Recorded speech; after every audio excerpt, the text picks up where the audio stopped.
up, everybody? Y'all know what it is. It's your boy, Big Boosie, man.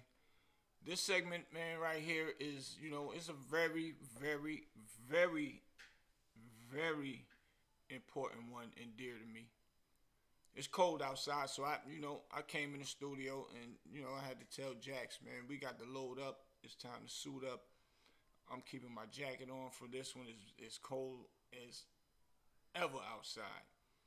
But I was riding, I was thinking, man, most people do podcasts. I never heard a lot of them say things, or should I say, uh, give a segment to their mothers. So I felt that I wanted to do one for my mother, regardless if somebody did one or not. I don't know. This is very dear to me, very serious. This is the woman that brought me into this world with her and my father. And y'all gonna see some clips flashing through. So, as I go through the story, certain clips I might have them pulled up by my producer Jax. But I wanted to give my mother her flowers while she's still here. It's been on my mind real heavy, and I didn't give a chance to give my father his flowers while he was still here, which I wasn't doing the podcast movement at the time, but we always stayed in tune with our mother and father for Christmases and birthdays and things like that. We'll go down there and make sure we're around them New Year's, and we might have missed some here and there, but we always was in tune with our parents, me and my brothers, right? So this segment is really dedicated to my mom. I want to tell my mother I love you. She's a very important piece to me in my life, in this world called chess. It's like a chess game, and the very important pieces. The most very important piece on the chess game is the queen, and that's why I want to have this segment. Why it's on my heart right now to talk about her, and give her her flowers, and let you guys know where I come from. Because if it wasn't for her, it wouldn't be no me. If it wasn't for my father, there'd be no me as well. So I gotta incorporate my father with this segment as well. So my moms and my pops, they was young growing up. My father dropped out of school and had to take care of his grandparents, which I consider my grandparents because my grandmother, which is his mother, got killed by a drunk driver. So she held me in her arms once or maybe twice from what I heard, and I never really got to know my grandmother. At least she got to hold me in her arms. So my great grandfather, which I always considered my grandfather, they say he used to take me around with him everywhere, carry me everywhere, showing me off, and he always called me Boosie. That's how I got the name Boosie from my great grandfather. So it's not a street name. It's a name that comes genuinely from my bloodline, from my great grandfather, which, like I said, was considered my grandfather. This is a picture of your grandmother right here? No, not that one. That's Okay. my mother's mother. Okay. I'm talking about my father's side right now. Oh, okay. But hold that picture there. Okay. So he had to drop out of school to help take care of his parents. Back then, things wasn't good back in the days. And he had to pick cotton, him and his brother, his sister, my aunt Sarah, my uncle.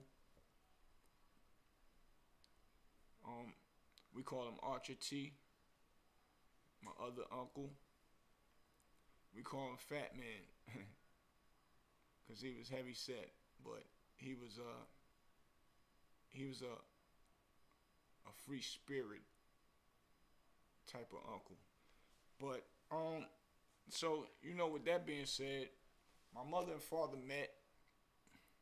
My mom used to, from what she tell me, work her way around getting, over where my father was at, because they was liking each other and started courting or whatever, and they would met when they was 12 years old, and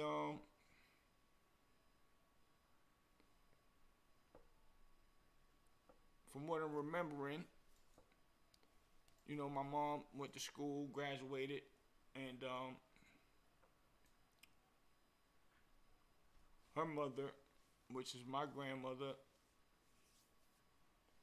loved her to death, and my grandfather made sure that, and my mom went to school and she got her education. She graduated from high school. She got her education, and her and my father was together, and they decided to actually move to New York to start a better life. So once they moved to New York, start a better life, I'm gonna have to skip over a few things because I don't know every place that they lived at. My mom was telling me a few things. I can't remember everything, and this is a segment that I just wanted to dedicate to her and utilize my memory the best that I can, because I want to give her flowers of how she approached the situation once she started having kids and made the best for us. But I'm going to start off where I actually remember 141st between Lenox and 7th. Actually, our building number was 141 between Lenox and 7th. And, her and my father did the best they can. My mother worked at banks. She was smart. She's good with numbers. So, and her education led her to being able to get hired at those type of facilities. So, my father, he didn't really have an education. But one thing I could say about that, he stuck by my mother's side. They stuck together. Teamwork. I always watched that growing up. My mother used to take me and my brother, aunt, to work with her. And, I used to sit around and watch how things was going, office movement. And, we used to love to go there because when she bring us there, all her friends be praising me and my brother like, oh, they so cute. We always get money, $5 here, $2 here. We leave with a lot of money, a lot of candy. So, we love that actual situation. So, growing up, I actually learned a lot watching my mother maneuver her way through the banks. She was working at Chemical Bank, and then she worked at another one called Indeza West. Indeza West was a bank that sell money, in other countries and stuff like that. I don't know all the logistics to it, but that's what I know she was doing and was a part of. And like I said, she's good with numbers. So, my father, he took a lot of odd jobs to make sure that he played his part. He used to take those trucks that go and load up the candy machines back in the days. He took that job. He used to always come home and say, or have stories about how the traffic was crazy out there and how the trucks was always cutting them off. And he's like, I don't care. Cut me off. We insured. I just work here. Please hit me. I'm going to get my check regardless. And y'all going to have to pay me because it'll be a lawsuit. I act like I'm hurt crazy. Like I'm really hurt. You know, so he used to have those stories, but he always took a little odd jobs. So 141st between Lenox and 7th, that block was really a tough block that they moved on with me and my brother Aunt. So I remember it was a shootout, a crazy shootout out there. I'm watching guys shoot at each other. That was my first time ever seeing a shootout. My mother and them hearing it, and we was outside. As a matter of fact, my father was outside on the stoop as well. Said, "Yo, come on, let's go. Let's rushing us in the building." Also in that block, it was a blackout that was going on. That was a big blackout. Y'all can Google it. New York City, first big blackout that really made history. Something happened with the power. Nobody, it was dark. Imagine New York dark. Y'all can imagine New York with all the lights, right? Imagine all of New York dark. That's what happened. A lot of robberies, break-ins was going on in the stores. Mad looting was going on. Crazy. It was crazy. So, and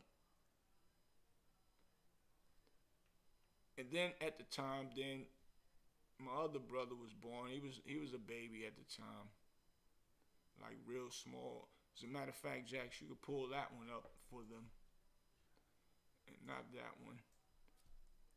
The one with the last one you picked up with Aaron. Which one? Yes, that's us. Let me go back. Yeah, that's us right there. When we was young. And that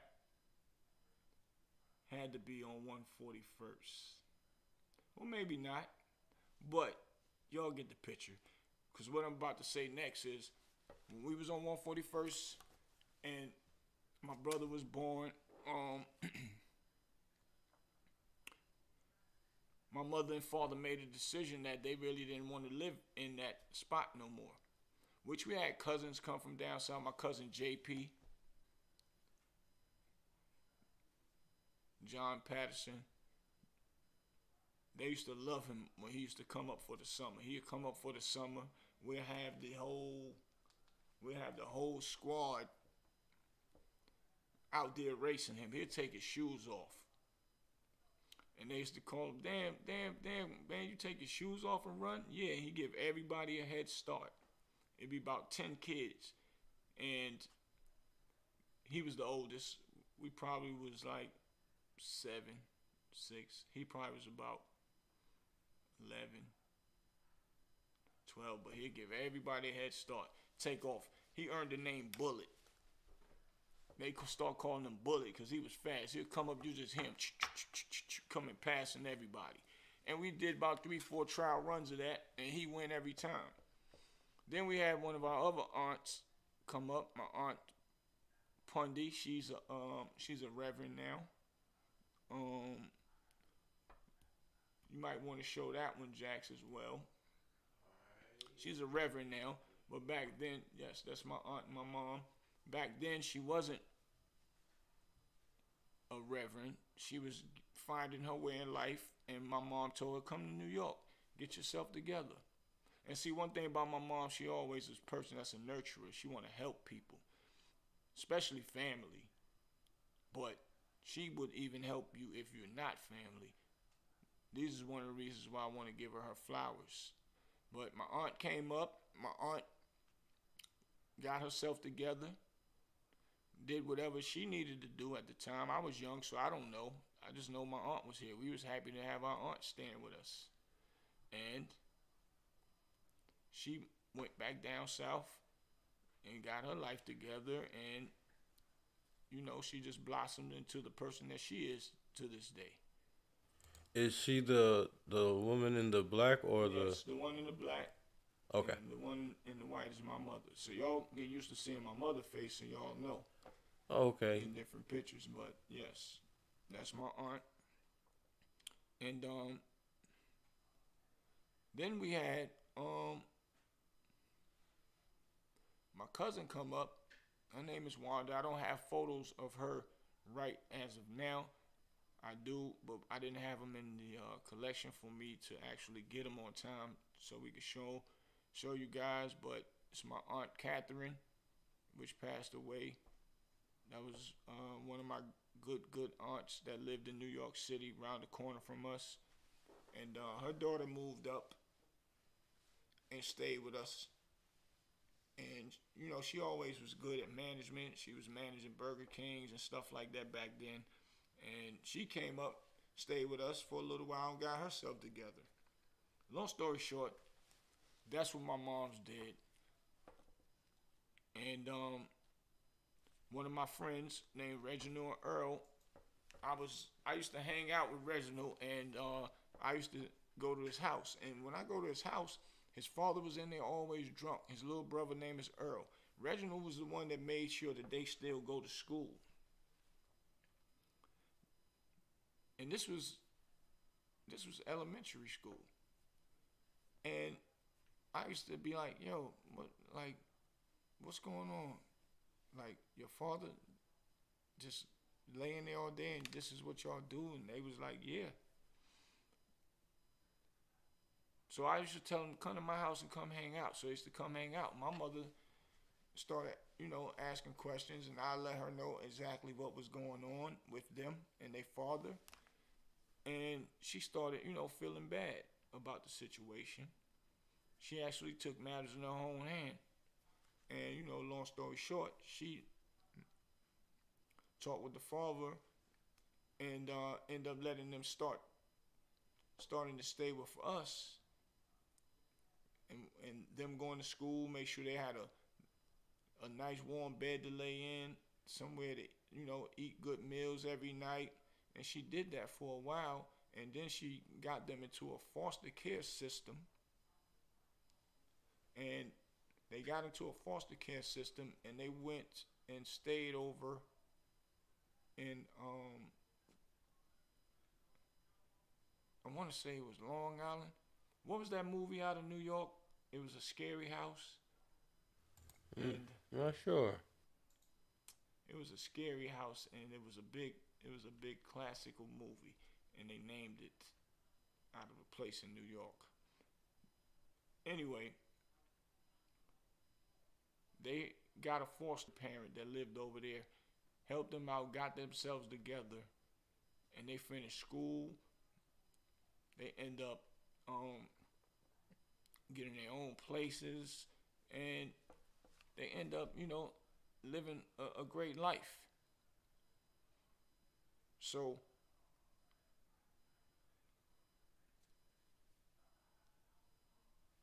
I want to go back to 141st, because really that's when we moved up to 146th Street. Like, I skipped over when they wanted to get themselves together and they didn't want to be on 141st anymore, excuse me. So they got themselves together. They said, we're going to move in another part of New York where we can get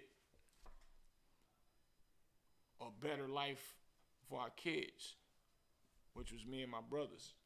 And my other brother was still a baby at the time. So when we moved up, they moved to 146 to St. Nicholas Avenue.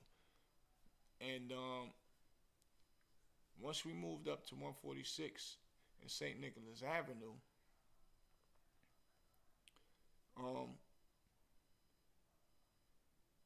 that's when one of the what I just named to you guys, that was one of the people that my mom's actually helped and made sure that them as young men got themselves together and made sure that they didn't go through the challenges of what they was going through with their father.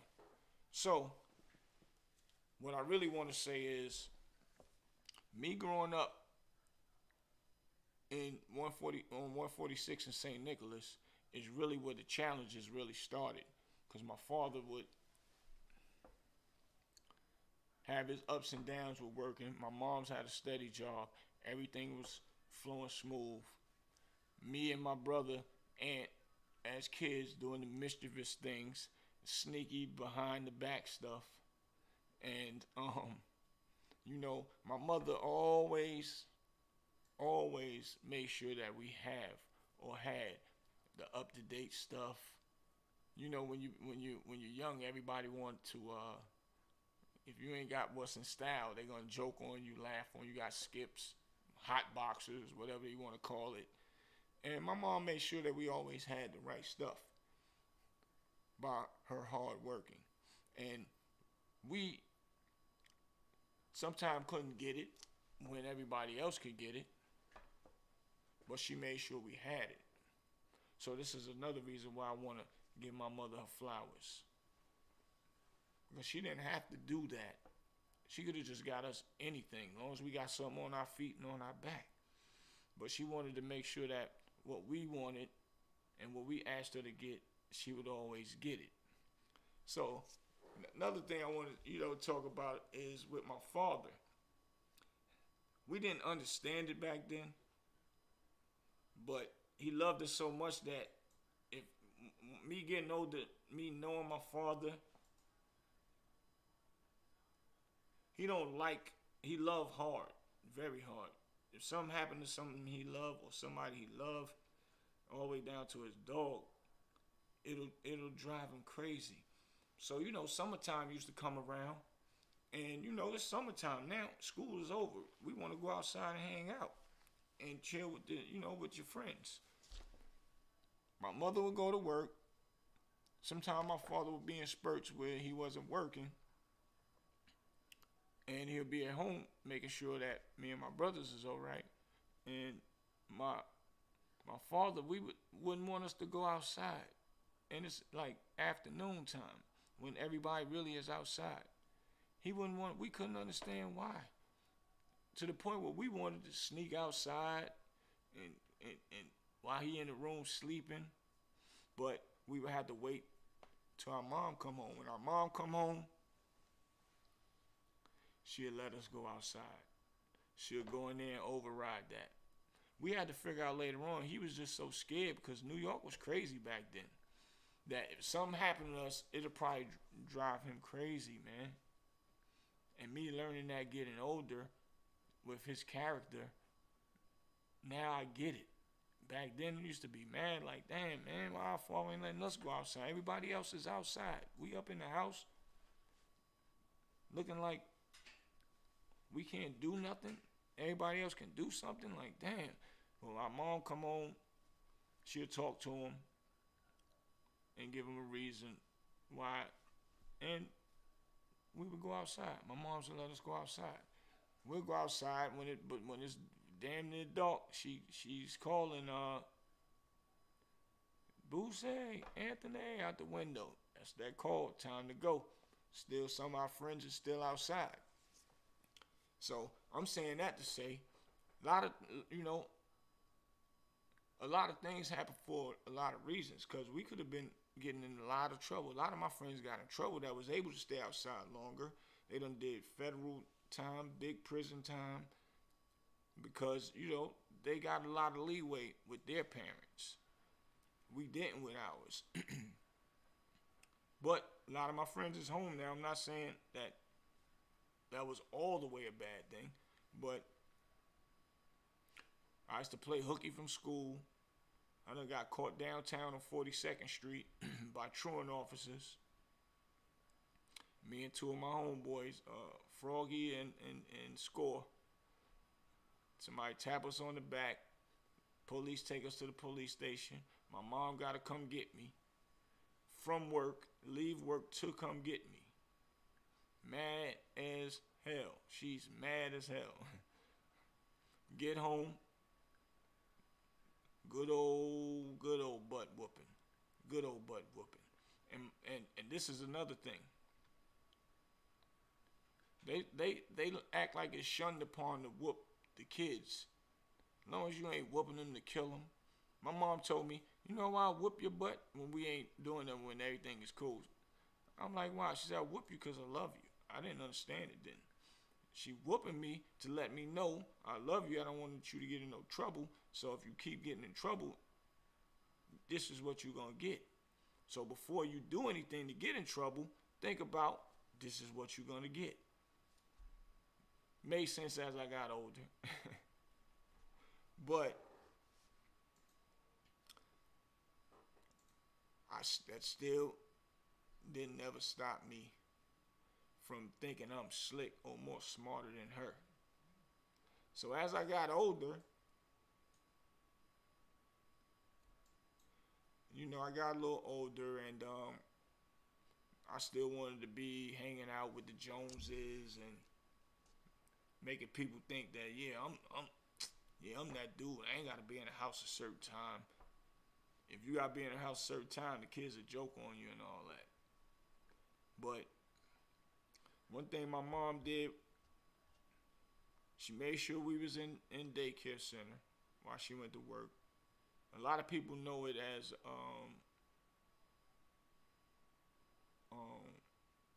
the S&S Club.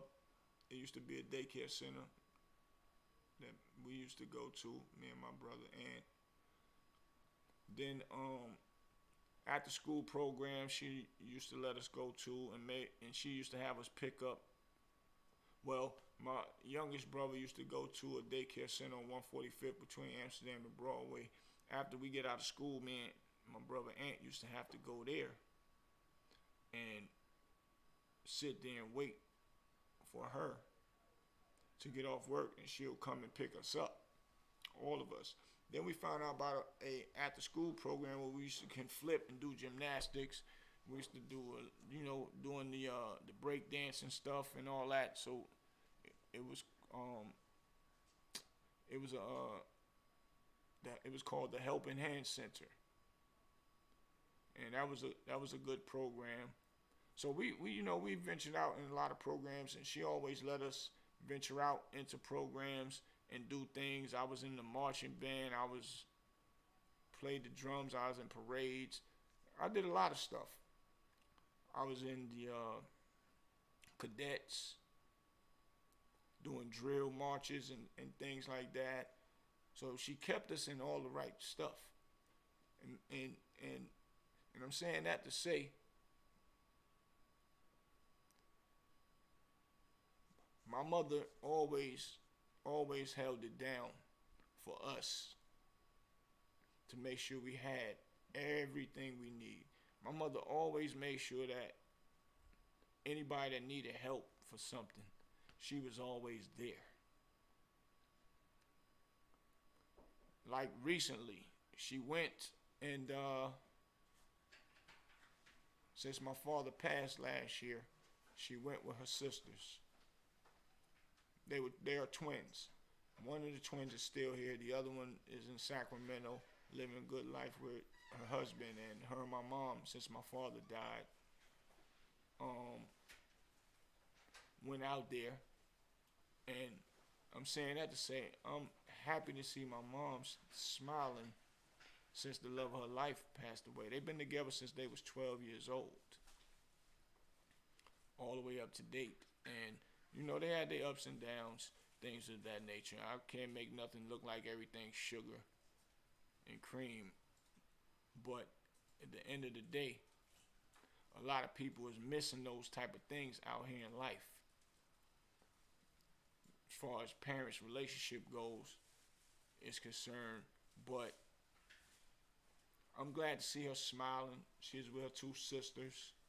You got the picture of that, Jax? And they're twins. I used to go down south, and those twins used to take me everywhere with them. We used to go to community centers, and I'm thinking I'm a big dog. Yep, that's them right there. I'm thinking I'm a big dog doing something with my older aunts. And they showed me the ropes. But my mom always made sure we was grounded and we was around family. My Aunt Pig, they call her Aunt Pig. All my cousins over there in Brooklyn. We used to be in Brooklyn a lot. And the point of what I'm saying to you guys is, a good mother keep you around family. A good mother make sure that she teach you what's right from wrong. A good mother keep a household over your head. However she have to do it. And I don't mean being out in the street doing no wrong stuff, wrong things. Meaning taking odd jobs here and there.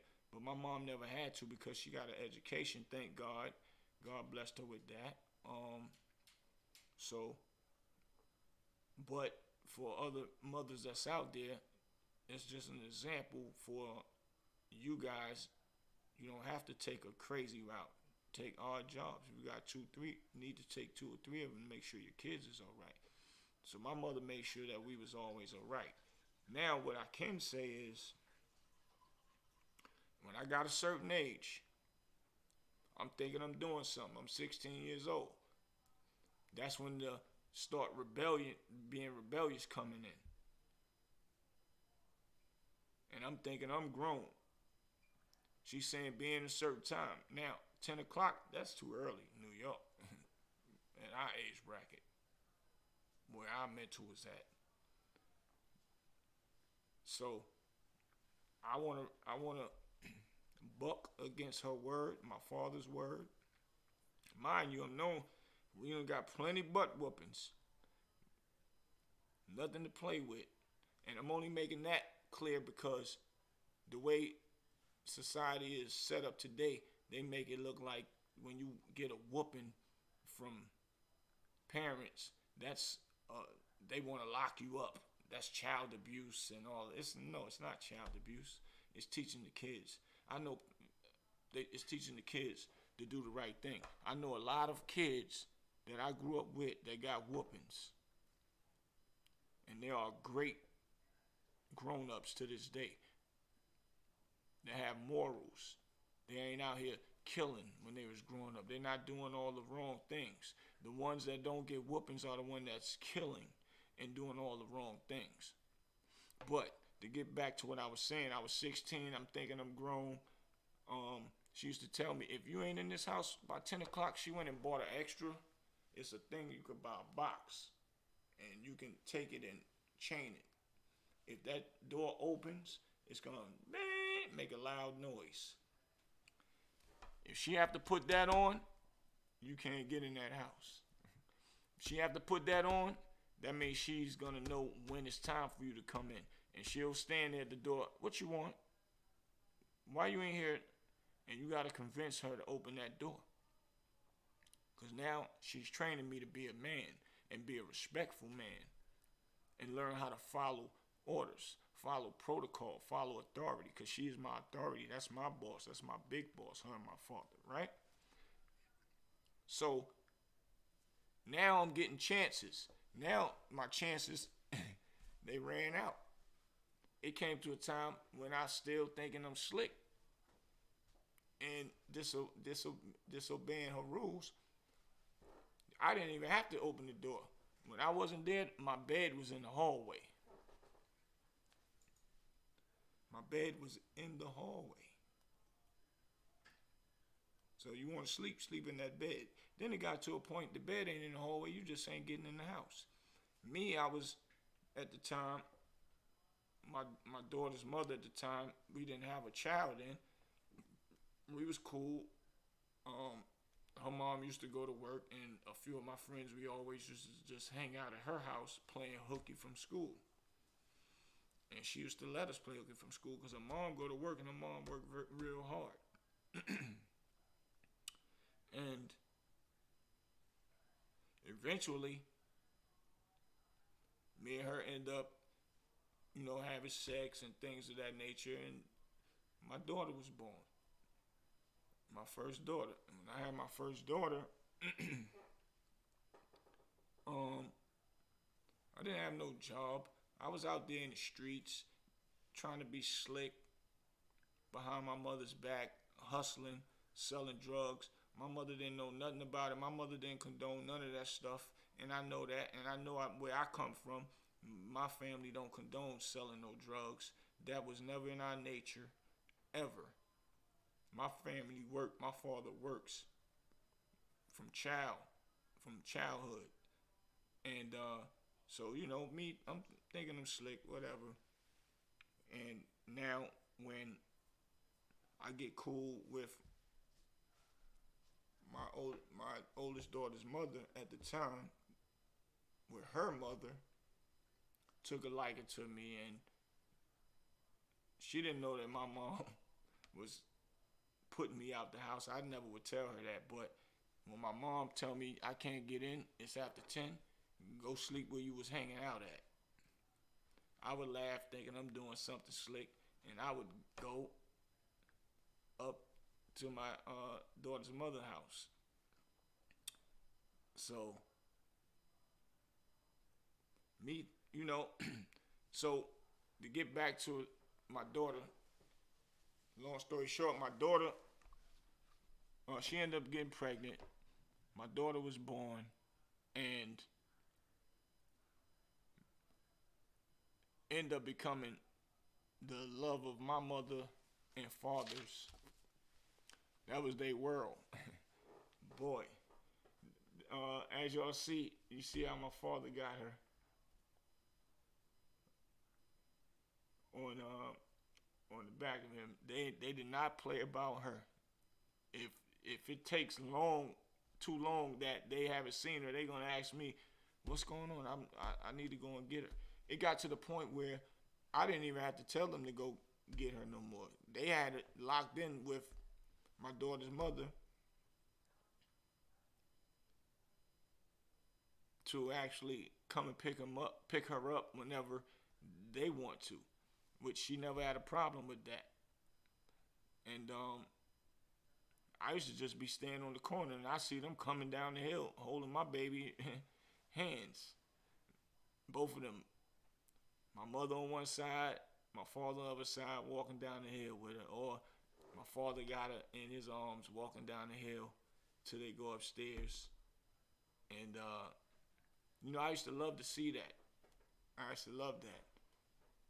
And me growing up around that time, me knowing that my father and my mother always took care of us, that's what made me who I am.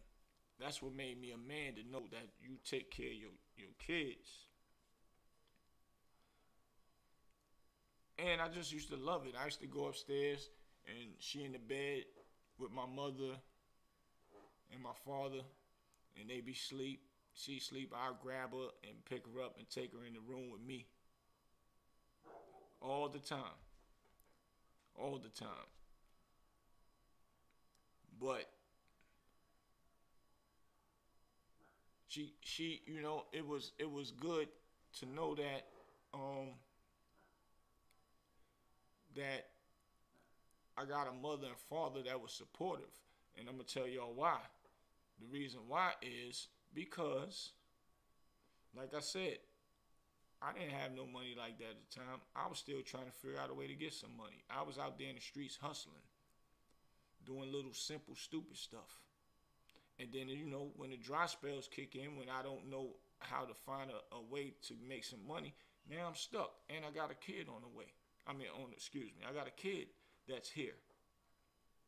So, it's pamper time. It's milk time. I don't know about the WIC thing back then. I think, the WIC thing, you could sign up for it then, but Pampers was the most important thing on me and my daughter's mother list. And if I didn't have it like that, guess who took care of getting those Pampers? My mother held me down. And as she was getting those Pampers, it gave me time to get myself together. And I actually took on a job with my uncle. His name is Bill. Uncle Bill got me a job downtown. I think it's the Spears building, somewhere downtown. You can see it off the highway in New York, off the West Side Highway. How long did that last? I probably was there about 7-8 days. They was in there working them boys like slaves. There was a lot of Africans, Jamaicans in there, and you had to load up crazy boxes, and they want you to do it at that time. And me, I was kind of known. I was already getting a little couple dollars of some money. My mental is, I'm not breaking my back and one of the superiors told me, yo, you really not, you hardly working. Like, I'm gonna have to talk to your uncle about you, or we gonna have to let you go. Me being the cocky young guy, I told him, you know what? Matter of fact, I quit. You can tell my uncle that, and I left. Which that might have put my uncle in jeopardy for just not in jeopardy, but make him look bad. You know, I wasn't even thinking of it in that nature, but I left, get back into the streets, running the streets, going, doing things crazy. So I gets into trouble. My brother Ant gets into an altercation with a Spanish guy. And, I think they tried to jump my brother or something or whatever. I finds out about it. He tells me about it. And I'm like, oh, no, he know where the guys live at. So my friend's name is Bo D. And big shout out to Bo D. Him and my mom's was cool. God bless his moms. She not here. And he's doing real excellent for himself. He was a bad boy too, which turned out to be a great person. And he got a flamboyant hair. He does all that stuff up in New York. And he does a lot of cookouts and giveaways to the community. He doing all that good stuff. And he done been to prison. He done shot people before, all that stuff. Wilding out. He was a wild boy. And, it was just some old stuff, so I could say it. It's nothing that can incriminate him or nothing. He changed his life around completely. But me and him and my brother Ant was taking me to the dude, showing me who the dude is, and who was trying to, jump my brother. I end up, I see who the guy is, and I asked him what was the problem with my brother, and he act like he was talking crazy, sitting on his stoop on 145th of St. Nicholas, and I pull out a gun, and I didn't want to shoot him. I end up smacking him across his head a few times with it, and I don't really want to say the real word, which I will. Pistol whipped him, because this is a segment to my mother, but she understands, and I want this to really be wholehearted, really felt. That's why I'm giving you all the details, and I'm not saying that to make me look good, but this is the key to it. So after I did that, we leave, whatever. We ain't thinking nothing of it no more. A few days go by, we out hanging out. We was about to go play basketball. Everybody bragging, talking about what they gonna do. Everybody got their sneakers. We standing on the corner. Police roll up, jump out. We like, what they jumping out? We done forgot about that incident. The guy was in the back. I didn't see him in the back at first. They grabbed me. He pointed out who was who, because that was our corner that we all stand on by Blimpies. And he jump out. They cuff me. They cuff Bo D. They cuff my brother Ant. Take us downtown. And this is my first time ever being in handcuffs in my life. All three of us, actually. They take them to juvenile. They take me downtown to Central Booking. At the Central Booking, I go to court. Couple days down in New York, you don't just go in there and get bailed out. It take a couple days till they get to you before you see a judge. Couple days go by, I see a judge. They tell me $1,500 bail. I'm remanded. They don't let me go. I go to Rikers Island for my first time. And Rikers Island then is not where you want to be at. If you're not a brawler, fighter, cutter, stabber, you don't want to go there. $1,500. My mother and my father, but my mother at the time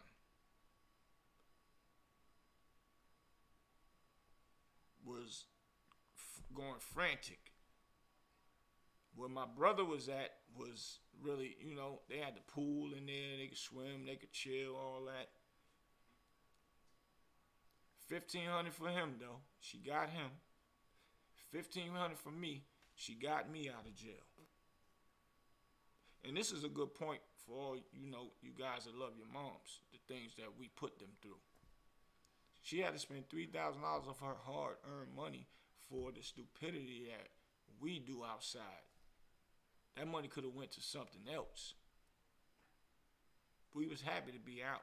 Did I pay my mother back when I got out? I'm back out doing the same young boy stupidity. No. I didn't pay her back. Did I think about paying it back?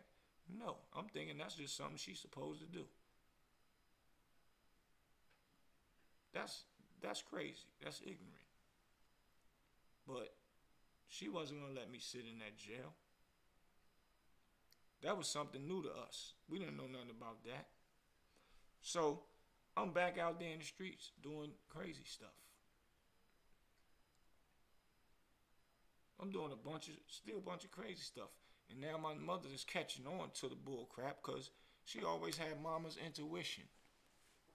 I'm thinking I'm slick, hiding drugs in the house, making her think I'm outside being a good boy, just chilling with my friends. I'm outside in the building, hustling, selling drugs.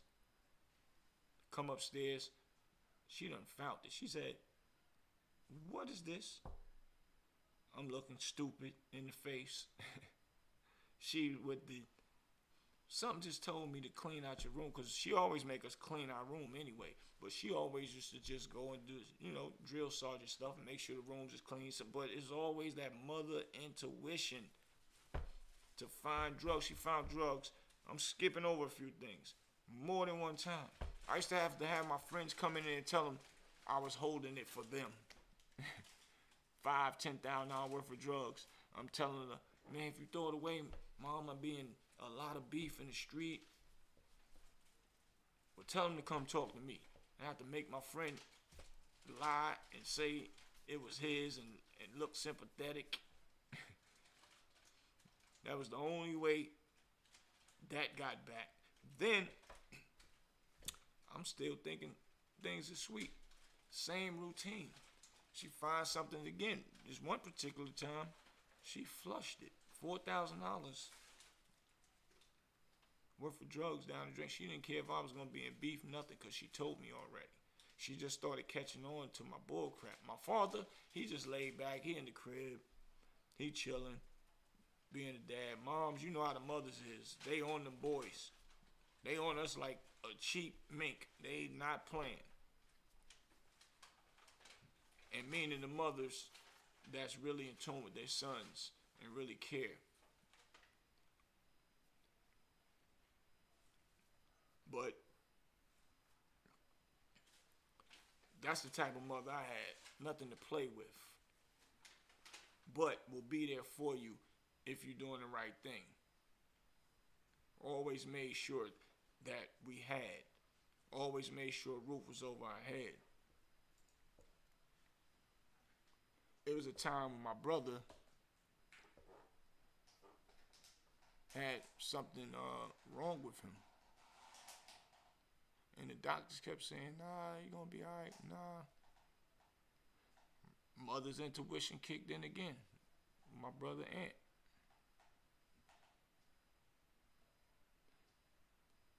She made them go to take him.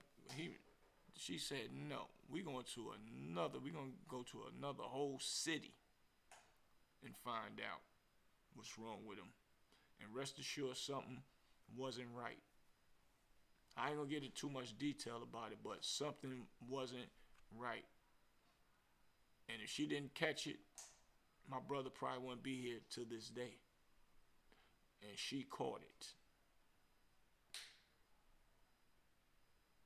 And my brother's here strong, living good, doing this thing. Very proud of him. That's the type of mother that we got.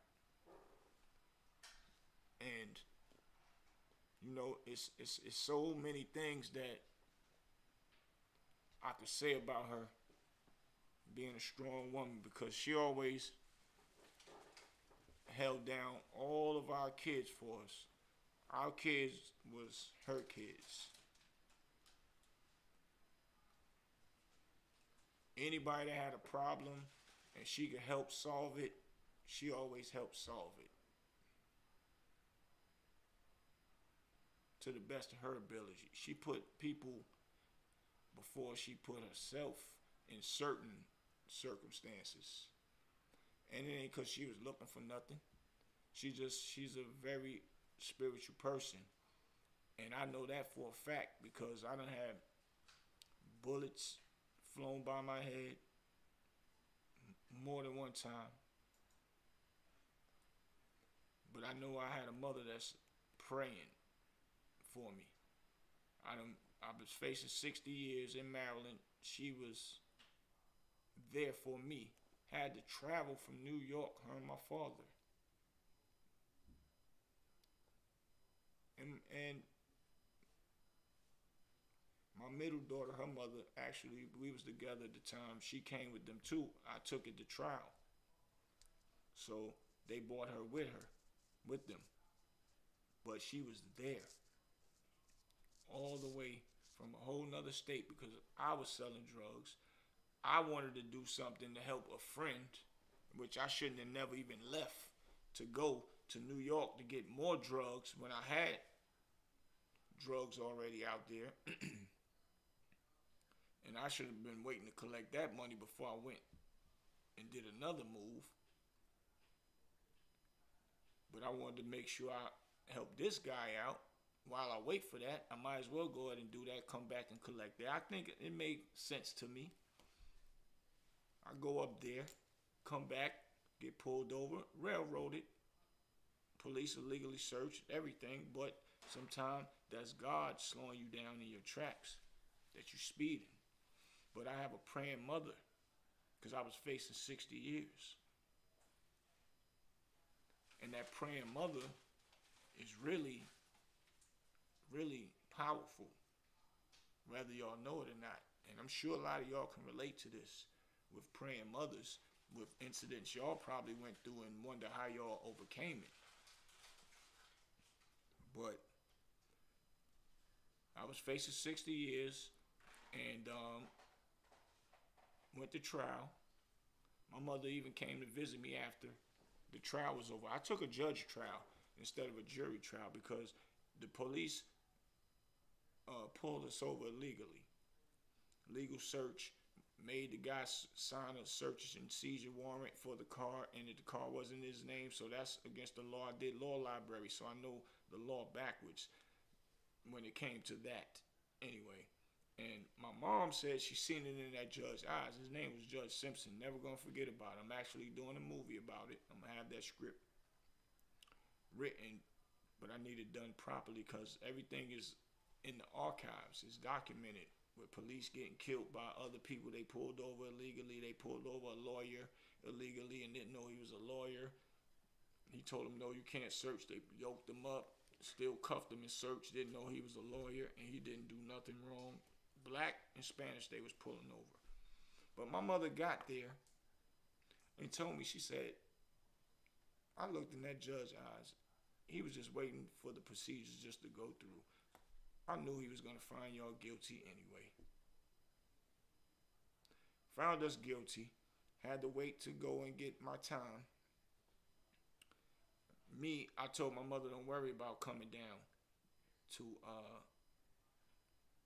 see me get the time. I'll just tell her how much time I got. We'll worry about visits later on during my prison stay. So eventually I got 5 years, which I was facing 60. That's a praying mother for y'all. Or for me. So, the moral of this story and the reason for this story is I want to give my mother her flowers while she is still here rolling. She was actually been having fun. You can show some clips and just let them roll through. of her just, having fun, enjoying life. My father, that's my grandmother right there. That's my mother's mother. That's my bloodline, where I come from. That's my mother and my father. That's my mother and my father having fun. That's my father after he passed away, giving him his wings. And that's my mom smiling. That's how I like to see my queen. And that's her going to Sacramento to see my aunt. And that's my mother the first time on the plane. She was scared, but she made it happen. And she enjoyed it. That's her over there in Cali. I think she went to LA after that. Seen that earlier, her and my auntie. That's my moms and pops in their younger years. That's my moms again. My moms and pops in their younger years. I don't know where that one was at. Her with her twin sisters. That's me and her. I was thinking I was slick. She ain't asked me how I bought that chain. That's me, her, and my pops in the yard. That's me and my brothers. That's the house that they bought, and that's the house that they raised my daughter in, which is right there, my oldest daughter. They raised her in there. And let me give y'all a story about that real quick. When I came home from prison, my oldest daughter, she was 5 years old at the time. And I used to, I had my parole sent from Maryland to North Carolina because my mother and them moved back from New York while I was in prison.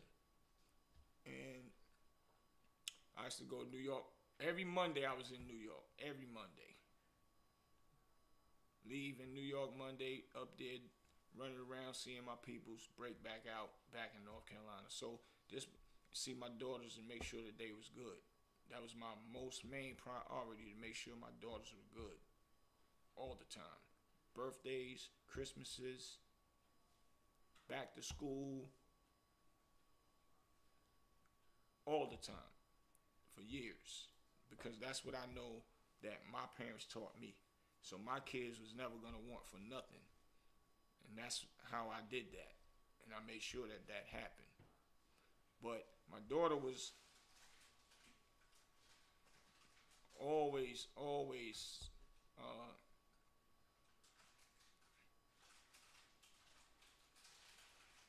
like close to me, always, right?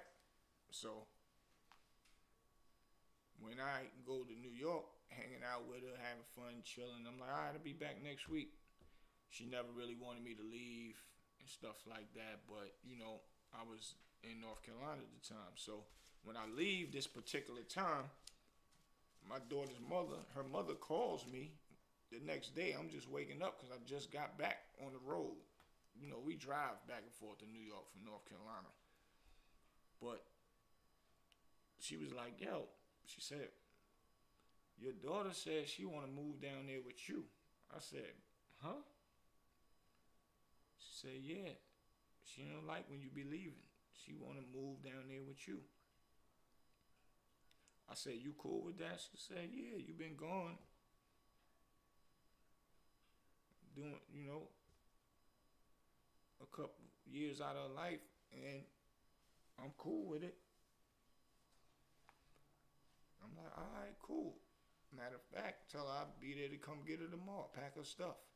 I got back on the road later on that evening. Got to New York. I tell my moms, I'm going to go and get my daughter and bring her back. My mom's just happy and excited. Like, what? Like I told you earlier, they did not play about her at all. You would think that that was their daughter, and which it is. That's my blessing to them, which is my daughter, which is my baby. So, but her and my father did not play about her. So I tell my mom about it, and she was happy. And I leave that same night as I got back. I got back that day, slept good, got back on the road, went to New York, went and got my daughter, brought my baby back to that house that y'all just seen, which raised my daughter in that very house right there. So, you know, with that being said, I'm a very lucky person. With that being said, you know, I want to give my mother her flowers while she's here. I didn't get a chance to give my father his flowers while he was here, but I'm gonna give him his flowers still, also, because he was there from the start all the way to his end. So he deserved credit where credit is due as well. He always wanted to see us be successful, me and my brothers. You know, I did a lot of things in the industry that's monumental. A lot of history is made that I have done. I was glad to be able to do that before he passed, but I had a lot of other bigger things that's on the menu, that still is on the menu, that's happening in real time right now, that's actually about to fully take off. So I'm gonna do this for my father, and I'm gonna do this while my mother is still here. With all the many years that she got left to be here, it's really getting ready to go down. I'm gonna make her proud, and I'm proud to say I love you, Mom. Many things and greater things is gonna happen.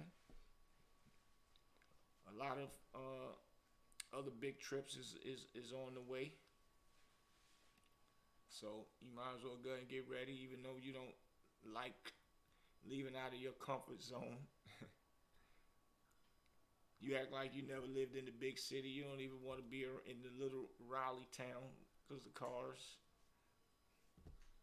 But we got bigger things to do. So I just wanted to take this time out to tell my mother I love you, and I want to give you your flowers because you deserve it. You're a person that helped a lot of people. That's where, you know, we get our hearts from, our big hearts from helping people. And more to come. More things for me to do to make you proud and make you smile. And I'm gonna show you better than I tell you. So be ready. Love you, Mom.